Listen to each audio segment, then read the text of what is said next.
സംസ്ഥാന സർക്കാരിന്റെ നിർമ്മാണ പ്രവർത്തനങ്ങളെ പരിഹസിച്ച് പ്രതിപക്ഷ നേതാവ്. എല്ലാ മാസവും ഓരോ പാലം തകർന്നുകൊണ്ടിരിക്കുന്നു. എല്ലാ മാസവും നാഷണൽ ഹൈവേയും വീഴുന്നു. പാലാരിവട്ടം പാലം തകർന്നിരുന്നില്ല. എഞ്ചിനീയറിംഗ് പിഴവുണ്ട് എന്ന റിപ്പോർട്ട് മാത്രമാണ് വന്നത്. യുഡിഎഫിന്റെ മന്ത്രിയെ അന്ന് പ്രതിയാക്കിയെന്നും വി.ഡി. സതീശൻ പറഞ്ഞു. എല്ലാ മാസവും ഓരോ പാലം തകർന്നുകൊണ്ടിരിക്കുക. ഈ പാലാരിവട്ടം പാലം തകർന്നില്ലേ, അതിനൊരു എഞ്ചിനീയറിംഗ് പിഴവുണ്ട് എന്ന ഒരു റിപ്പോർട്ട് മാത്രമാണ് വന്നത്. ലോഡിംഗ് ടെസ്റ്റ് പോലും നടത്തിയില്ല.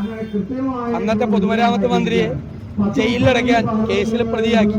ഇപ്പോഴോ 3 പാലമാണ് PWDയുടെ പണിതുകൊണ്ടിരിക്കുമ്പോൾ തകർന്നു വീണത്. 2-3 പേര് മരിച്ചു അല്ലേ? എന്നിട്ട് ആരുമില്ല ഉത്തരവാദിത്തം. അന്ന് പഞ്ചവടി പാലമാണ് പണിതുകൊണ്ടിരിക്കുന്നത്. പാലാരിവട്ടം പാലം ഇപ്പോഴും വീണില്ല, അന്നും വീണില്ല. പക്ഷെ എന്തൊരു പ്രചരണമാണ് അന്നത്തെ സർക്കാരിനെതിരായി CPM നടത്തിയത്.